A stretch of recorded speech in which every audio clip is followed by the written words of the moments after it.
of different recordings, and you will have to answer questions on what you hear.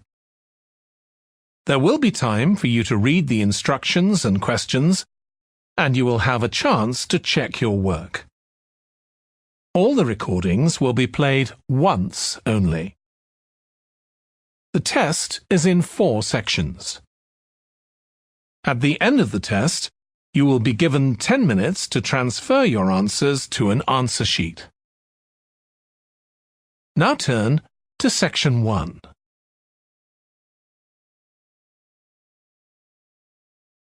Section 1. You will hear a phone conversation between Alex, an employee at a company called JPNW, and Martha, who wants to work as a trainee at the company. First, you have some time to look at questions 1 to 7.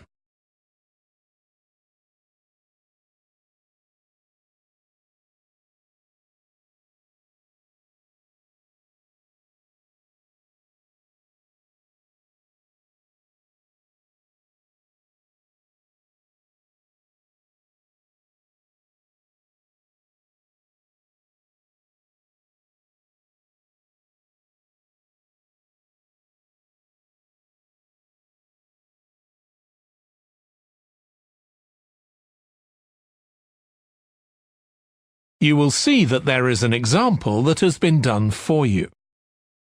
On this occasion only, the conversation relating to this will be played first. Hi, Alex. It's Martha Clines here. James White gave me your number. I hope you don't mind me calling you. Of course not. How are you, Martha? Good, thanks. I'm ringing because I need a bit of advice. Oh yeah, what about? The training you did at JPNW a few years ago, I'm applying for the same thing. Oh right, yes, I did mine in 2014. Best thing I ever did, I'm still working there. Alex did his training in 2014. So 2014 has been written in the space. Now we shall begin. You should answer the questions as you listen, because you will not hear the recording a second time. Listen carefully and answer questions 1 to 7. Hi, Alex. It's Martha Clines here. James White gave me your number. I hope you don't mind me calling you. Of course not. How are you, Martha? Good, thanks. I'm ringing because I need a bit of advice. Oh yeah, what about? The training you did at JPNW a few years ago, I'm applying for the same thing. Oh right, yes, I did mine in 2014. Best thing I ever did, I'm still working there. Really? What are you doing? Well, now I work in the customer services department, but I did my initial training in finance. I stayed there for the first 2 years and then moved to where I am now. That's the same department I'm applying for. Did you enjoy it? I was pretty nervous to begin with. I didn't do well in my exams at school, and I was really worried because I failed maths. But it didn't actually matter because I did lots of courses on the job. Did you get a diploma at the end of your trainee period? I'm hoping to do the one in business skills. Yes, that sounds good. I took the one on IT skills, but I wish I'd done that one instead. OK, that's good to know. What about the other trainees? How did you get on with them? There were about 20 of us who started at the same time, and we were all around the same age. I was 18, and there was only one person younger than me who was 17. The rest were between 18 and 20. I made some good friends. I've heard lots of good things about the training at JPNW. It seems like there are a lot of opportunities there. Yeah, definitely. Because of its size, you can work in loads of different areas within the organisation. What about pay? I know you get a lower minimum wage than regular employees. That's right, which isn't great, but you get the same number of days holiday as everyone else, and the pay goes up massively if they offer you a job at the end of the training period. Yeah, but I'm not doing it for the money. It's the experience I think will be really useful. Everyone says by the end of the year you gained so much confidence. You're right, that's the most useful part about it. There's a lot of variety too. You're given lots of different things to do. I enjoyed it all. I didn't even mind the studying.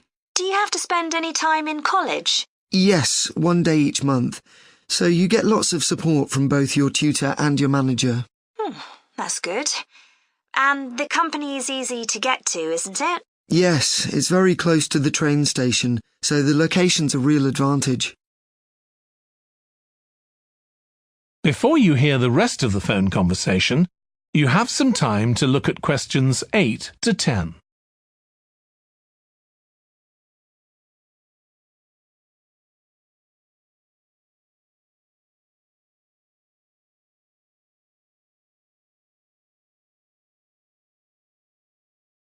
Now listen and answer questions 8 to 10. Have you got a date for your interview yet? Yes, it's on the 23rd of this month. So long as you're well prepared, there's nothing to worry about. Everyone's very friendly. I am not sure what I should wear. What do you think? Nothing too casual, like jeans, for example. If you've got a nice jacket, wear that with a skirt or trousers. OK, thanks. Any other tips? Well, I know it's really obvious, but arrive in plenty of time. They hate people who are late. So make sure you know exactly where you have to get to. And one other useful piece of advice my manager told me before I had the interview for this job is to smile. Even if you feel terrified, it makes people respond better to you. I'll have to practice doing that in the mirror. Yeah, well, good luck. Let me know if you need any more information. Thanks very much. That is the end of section 1. You now have half a minute to check your answers.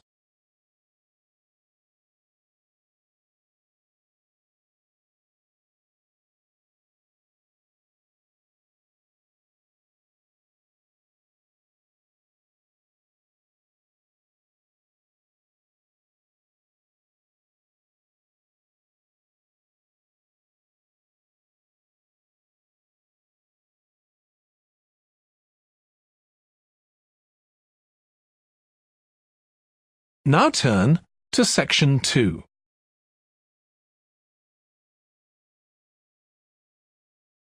Section 2. You will hear a woman called Annie, who works at the snow centre in New Zealand, welcoming a group of visitors to the centre. First, you have some time to look at questions 11 to 16.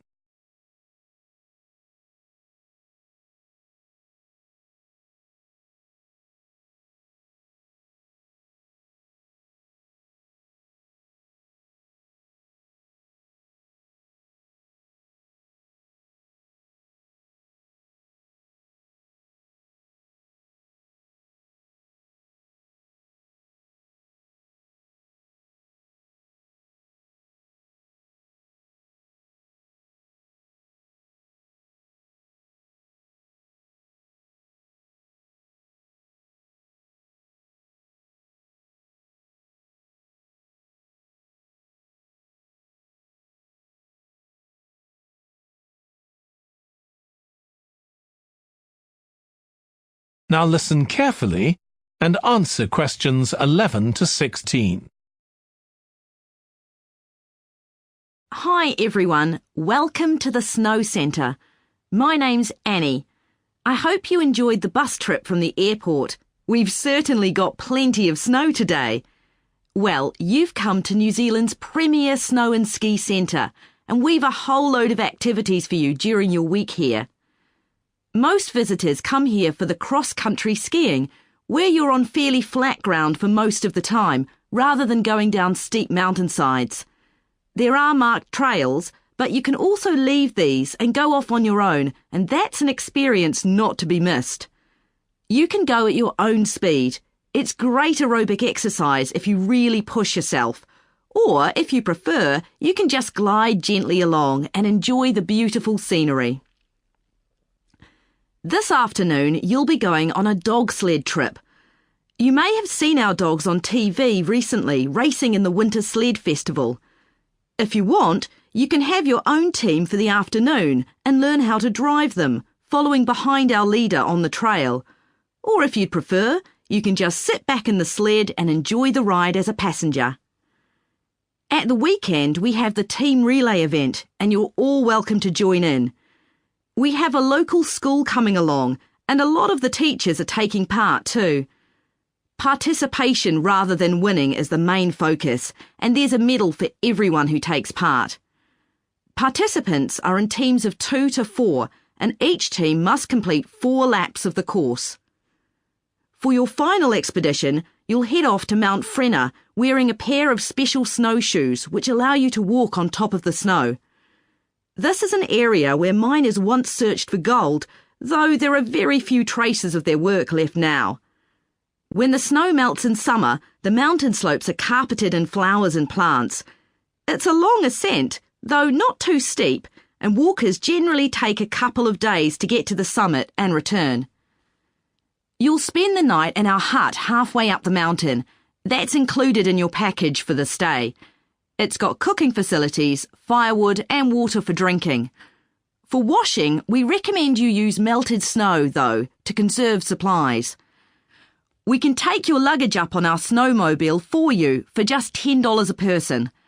The hut has cooking facilities, so you can make a hot meal in the evening and morning, but you need to take your own food. The weather on Mount Frenna can be very stormy. In that case, stay in the hut. Generally, the storms don't last long. Don't stress about getting back here to the centre in time to catch the airport bus. They'll probably not be running anyway. We do have an emergency locator beacon in the hut, but only use that if it's a real emergency, like if someone's ill or injured. Before you hear the rest of the talk, you have some time to look at questions 17 to 20.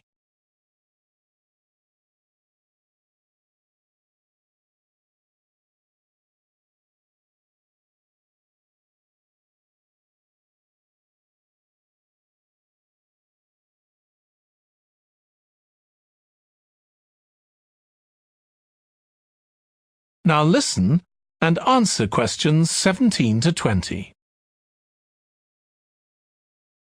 Now, let me tell you something about the different ski trails you can follow during your stay here. Highland Trail's directly accessible from where we are now. This trail's been designed to give first-timers an experience they'll enjoy regardless of their age or skill, but it's also ideal for experts to practice their technique. Then there's Pine Trail. If you're nervous about skiing, leave this one to the experts. You follow a steep valley looking right down on the river below. Scary! But if you've fully mastered the techniques needed for hills, it's great fun. Stony Trail's a good choice once you've got a general idea of the basics. There are 1 or 2 tricky sections, but nothing too challenging. There's a shelter halfway where you can sit and take a break and enjoy the afternoon sunshine. And finally, Losers Trail. This starts off following a gentle river valley, but the last part is quite exposed, so the snow conditions can be challenging. If it's snowing or windy, check with us before you set out to make sure the trail's open that day. Right, so now if you'd like to follow me, we'll get started. That is the end of section 2. You now have half a minute to check your answers.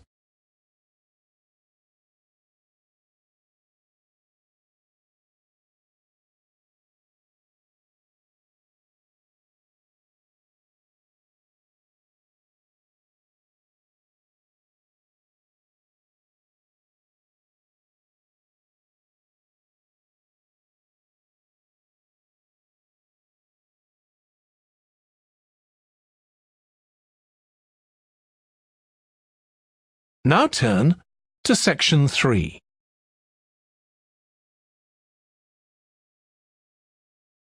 Section 3. You will hear 2 students called Jack and Alice discussing food labels that give information on the nutritional value of foods.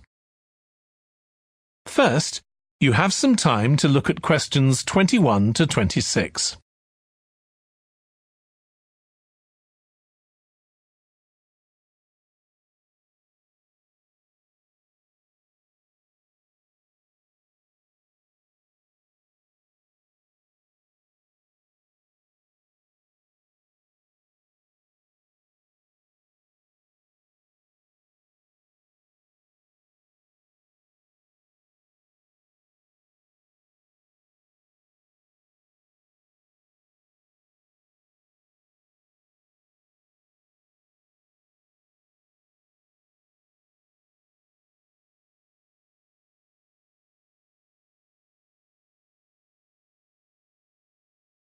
Now listen carefully and answer questions 21 to 26.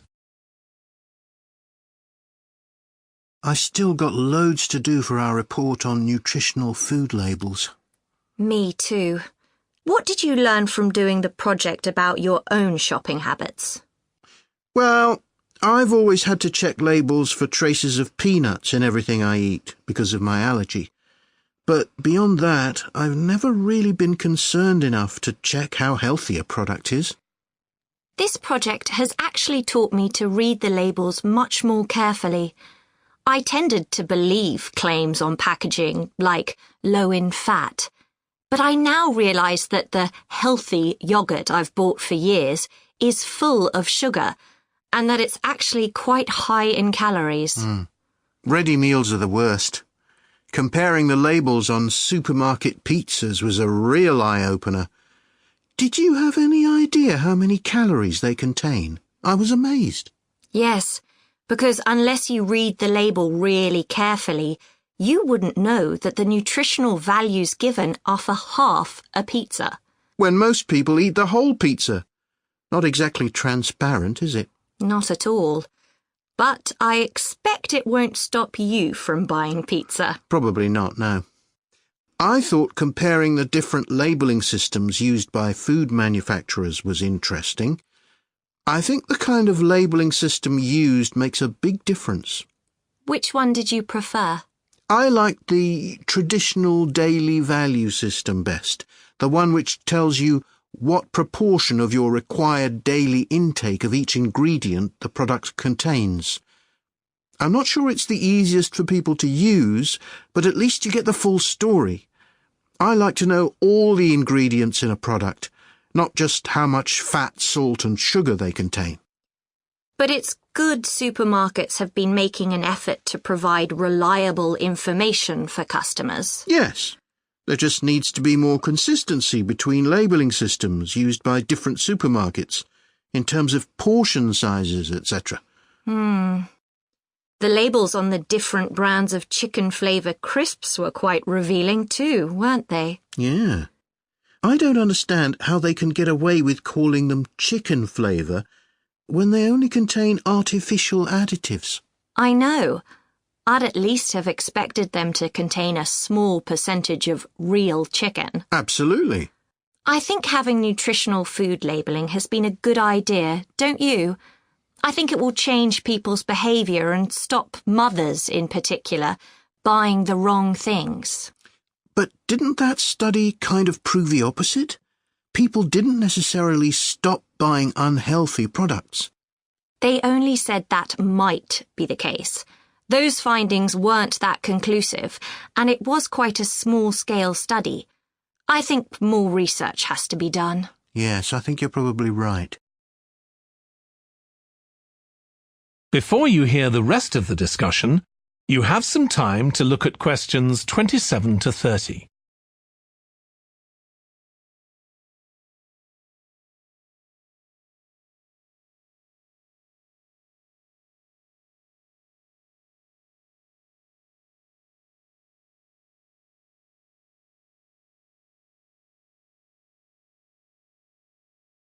Now listen and answer questions 27 to 30. What do you think of the traffic light system? I think supermarkets like the idea of having a colour-coded system, red, orange or green, for levels of fat, sugar and salt in a product. But it's not been adopted universally, and not on all products. Why do you suppose that is? Pressure from the food manufacturers. Hardly surprising that some of them are opposed to flagging up how unhealthy their products are. I'd have thought it would have been compulsory. It seems ridiculous it isn't. I know. And what I couldn't get over is the fact that it was brought in without enough consultation. A lot of experts had deep reservations about it. That is a bit weird. I suppose there's an argument for doing the research now when consumers are familiar with this system. Yeah, maybe. The participants in the survey were quite positive about the traffic light system. But I don't think they targeted the right people. They should have focused on people with low literacy levels, because these labels are designed to be accessible to them. Yeah. But it's good to get feedback from all socio-economic groups, and there wasn't much variation in their responses. No. But if they hadn't interviewed participants face-to-face, they could have used a much bigger sample size. I wonder why they chose that method. Dunno. How were they selected?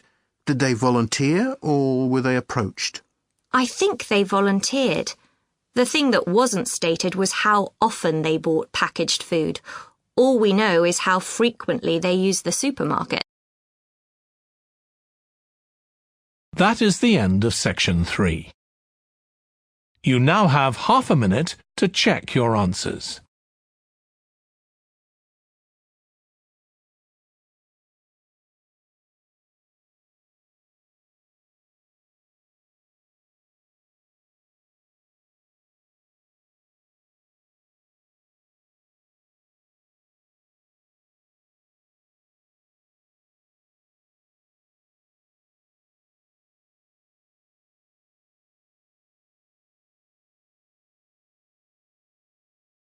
Now turn to section 4.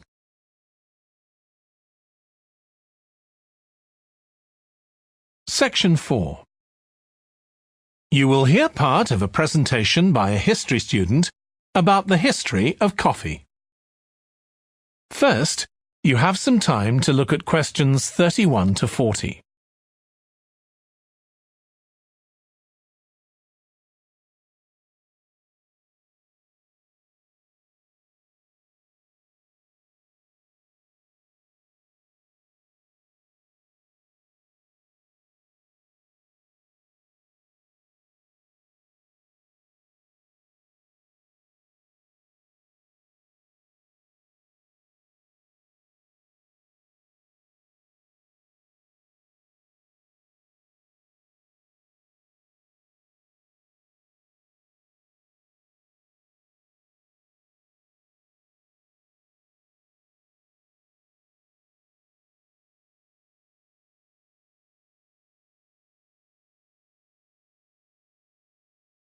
Now listen carefully and answer questions 31 to 40. In my presentation, I'm going to talk about coffee and its importance both in economic and social terms. We think it was first drunk in the Arab world, but there's hardly any documentary evidence of it before the 1500s, although of course that doesn't mean that people didn't know about it before then. However, there is evidence that coffee was originally gathered from bushes growing wild in Ethiopia, in the northeast of Africa. In the early 16th century, it was being bought by traders, and gradually its use as a drink spread throughout the Middle East.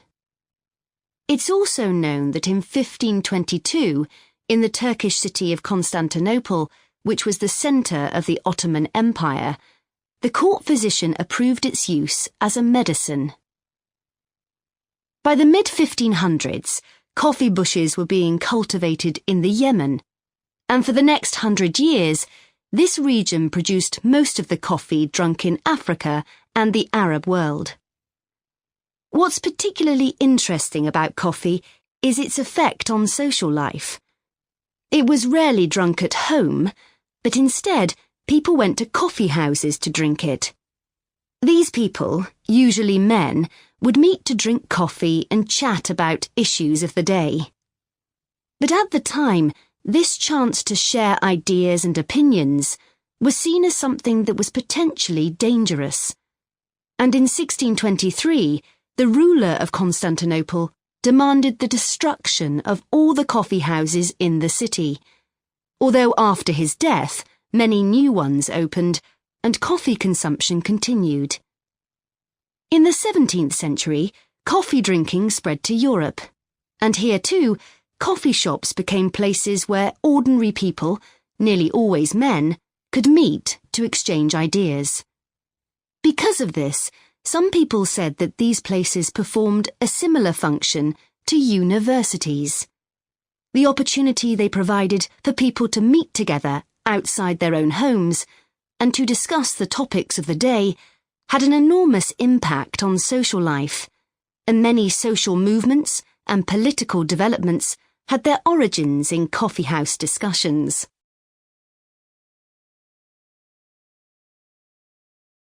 In the late 1600s, the Yemeni monopoly on coffee production broke down, and coffee production started to spread around the world, helped by European colonization. Europeans set up coffee plantations in Indonesia and the Caribbean, and production of coffee in the colonies skyrocketed. Different types of coffee were produced in different areas, and it's interesting that the names given to these different types, like Mocha or Java coffee, were often taken from the port they were shipped to Europe from.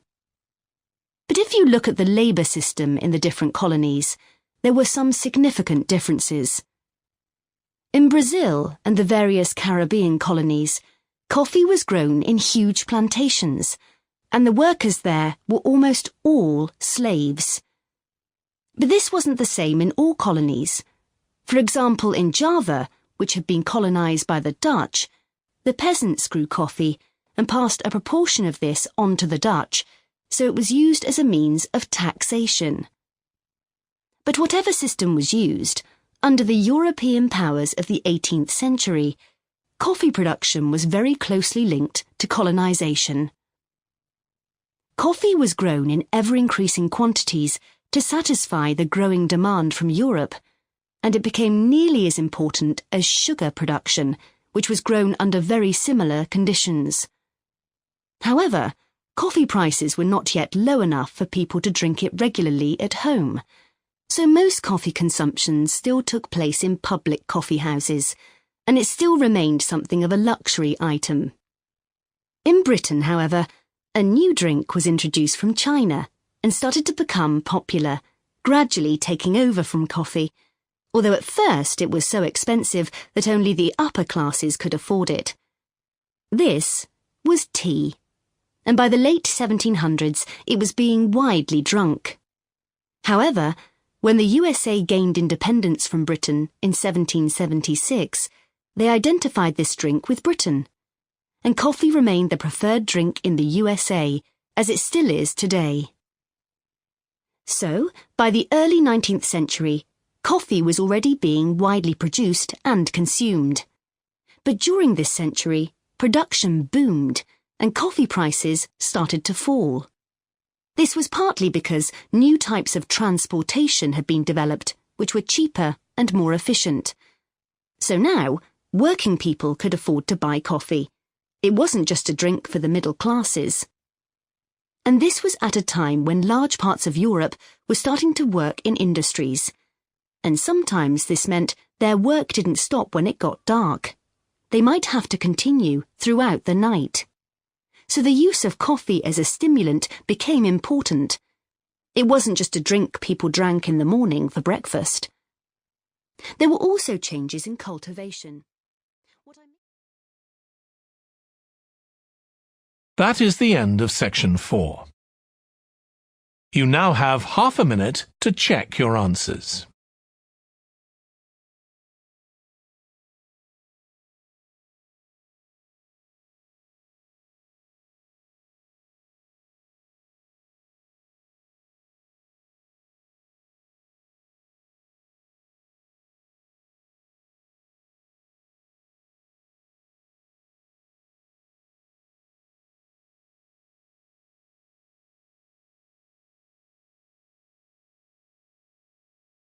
That is the end of the listening test. In the Ielts test, you would now have 10 minutes to transfer your answers to the answer sheet.